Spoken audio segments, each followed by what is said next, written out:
Hey, what's going on, everybody? It's Shavi Zane.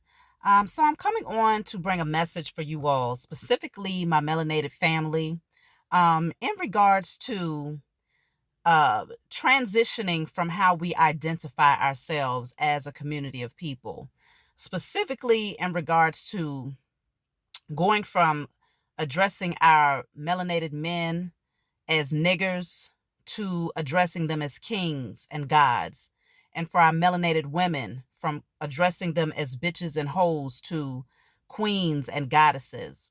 I wanted to bring this message forward because it kind of I saw a post that someone had written in regards to their disdain for us calling or us addressing one another as gods, goddesses, kings, and queens. And they mentioned that, well, not everybody deserves to be called a god, a goddess, or a king or a queen. And so, I thought about it for a while. And, I came to the realization that we have been given an identity that is so far away from our nature, that's so far away from who we truly are at our core when we are in our divinity. And we have embraced it. The melanated community has embraced being called the lowest names in the book. Okay. um, and has made it into a culture to address one another as niggers, bitches, hoes, and everything that's derogatory, everything that is anti royalty. And so, or even anti godly. And so it became a culture for us to embrace these things. And, even when it comes to the term nigger, this was given to us by a group of people who felt inferior. And they recognized that the only way for them to rid themselves or to even be able to hide this inferiority complex would be for them to have to bring us down to the lowest of the low in terms of how they addressed us. Okay. Y'all have to excuse me. I'm sitting outside in my car, so the lighting might not be so great. But they had to use the most derogatory terms towards us in order to convince us that we were, in fact, inferior to them, which is not true because even when you look at our our chemical makeup on a DNA level, okay, you remember back in science class where they spoke about recessive versus dominant links, okay? And quite naturally, to have melanated skin is a dominant link versus the lack of melanin is a recessive link, okay? And so when you put the two together, naturally the melanin is going to dominate or overpower those that lack melanin. When you bring two people together, one that's European, one that is melanated, that person that child is going to come out black, okay? And so naturally, natural selection, the way that the Most High created it, is that the melanated man, woman, and child is dominant, okay? Because we possess the dominant DNA makeup, okay? That's natural. And so I feel like when the European decided to put derogatory identifiers over us, first of all, they stripped us of our natural identity. All of those things that we knew to be true about ourselves and our culture and who we are here and our divine connection to the Most High and to nature and, all of this wisdom that we had at that time before they came over with this wicked plan to, overpower us and overtake us. We were strong in our identity. We were strong in our culture, and we understood to address one another with respect, and recognizing that each one of us served a very important purpose here, okay? And so that was our dominant energy amongst one another, okay? Not saying that there wasn't some bad seeds that was out here, but our dominant energy towards one another was that of respect and honor and love, okay? And so they knew that in order to take us out of that energy of knowing who we was, they had to first strip us of our identity and then hand back to us a very watered down version, the lowest of the low when it comes to identifiers. And so they said, all right, we're going to give you a position where you have the potential to make money, but we need you to get out here. We need you to shake your behind.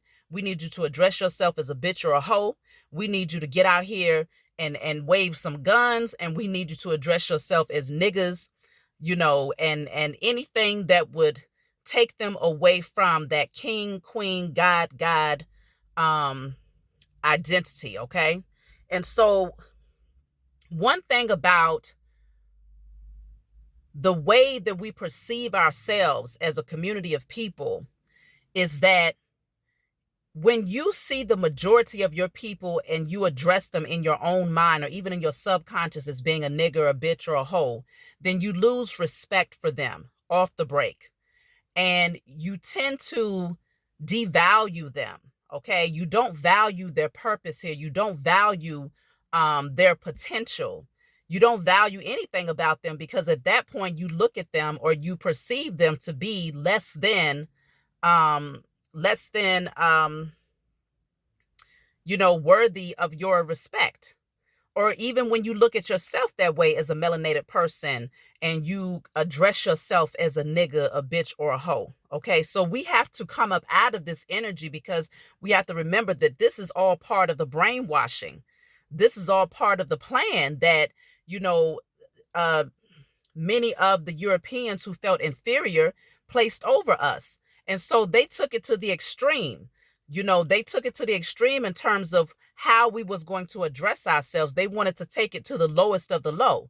And so I see it as, when we address one another as kings, queens, gods, and goddesses, that's us tipping the scale to the maximum extreme on the opposite effect, because our goal here is to shift the energy. And so I feel like we do have to take it to the point of saying, okay, even if this person has not necessarily risen into their divinity, I can still address you as a king or a queen, because me identifying you as that, it places a certain amount of value on how I see you and how I treat you. Okay, it shifts how I treat you, and it places a different value on how I see you as a person. And so if you're walking up to your brother and you have a disagreement with your brother, you can't, it's going to be very difficult to take that man's life when you're addressing him as a god or a king. You see what I'm saying? It's going to be very difficult as a melanated woman, if you have a problem with your neighbor, down the street. It's going to be very difficult for you to start a fight with her when you're addressing her as a queen or a goddess. You see what I'm saying? But it's almost the same analogy of a roach versus a butterfly. It's easier to step on a roach that has come into your home than it is to step on a butterfly, because one, you see as being a creature that is of low status. Okay, you see it as being one that might carry infection. You see it as being dirty, right? A roach. So it's easy for you to kill that. But if you was to see a butterfly that was crawling around in your home, you place a certain amount of value on that butterfly. You see the beauty in it. You see the beauty of of its creation. You see what I'm saying? And so quite naturally, you're not just going to step on a butterfly. You're going to find a way to release it. You see what I'm saying? And so it's the same way when it comes to our psyche and how we see one another. When we shift the way that we perceive one another, and when we change the way that we identify one another, then we deal with one another on a totally different level. Okay, and so I feel that at this time, it's not the easiest to transition into addressing our brothers and sisters as gods, goddesses, kings, or queens, because sometimes the ego can be in the way of being able to identify someone as that. But once you release the ego and you see the value in it when it comes to the energy and how the energy will shift, when you identify them through a high status, or when you identify them from a space of royalty or as a child of the Most High God, then you treat them, we begin to treat one another differently. It just comes naturally. And the enemy, the powers that were, they understood that. They understood that once we accepted it and actually said, okay, well, this is our culture to call one another niggas, bitches, hoes. Once we embraced that and we placed it into our music, we started dancing to it, sending our vibrations and our energy out to it while dancing. We started singing it. We start, it's become a natural way of so-called a term of endearment, but there's nothing endearing about it. We just begin to embrace it and to say, oh, well, yeah, they called us a nigger, but at the same time, we're going to now turn it into our culture. We're going to shift the energy and embrace it and make it as being something that's no longer a term of a derogatory term, but something of endearment, something that is our culture now.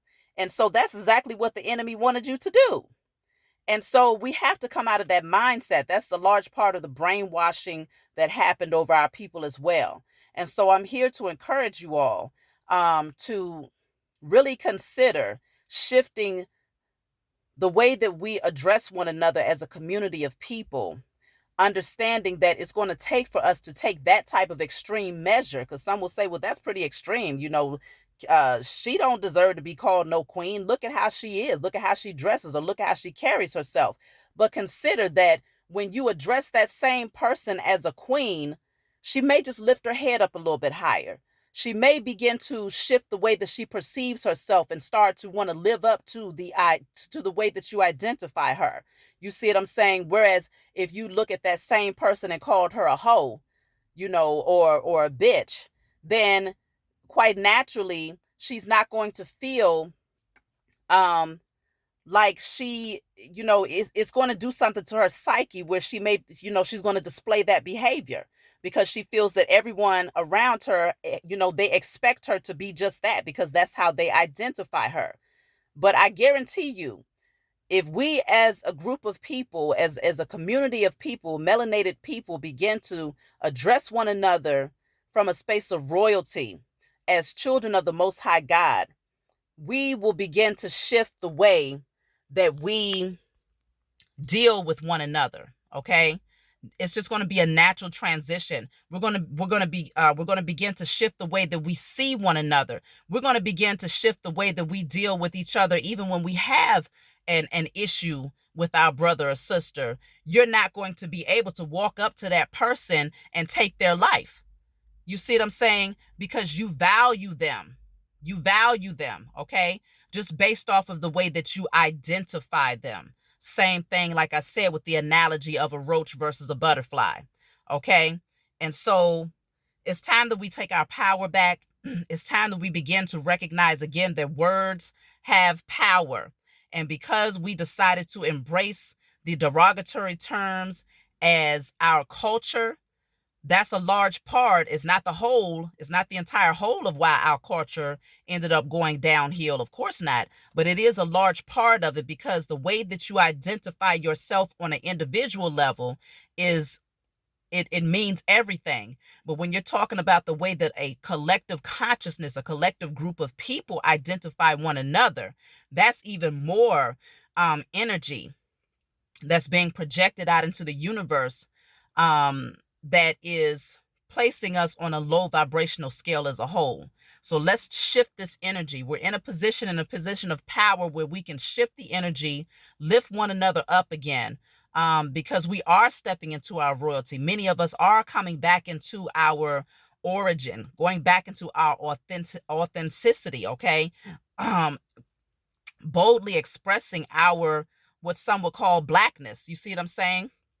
People are embracing their kinky hair, embracing their melanated skin and their beautiful features and thick lips and, wide noses and high cheekbones and, embracing the curves that the Most High has blessed us with and all of these beautiful, chiseled features of the black man. And I mean, the Most High has blessed us, okay? We are some beautiful, beautiful beings, and we are even more beautiful on the inside because we possess that soul, and that soul has that divine connection to the Most High and everything that exists around us. And so it's time that we start exuding that beauty from within, as within, so without. So let's shift the way that we identify each other so that we can also shift the way that we identify ourselves and shift the group consciousness and really step back into our divinity as a community of people. So that's really what I wanted to say to you all. I love you, and I look forward to talking to you all next time. Be sure to like and subscribe to my channel if you haven't already done so. And I'll talk to y'all next time. See y'all later, kings and queens, gods and goddesses.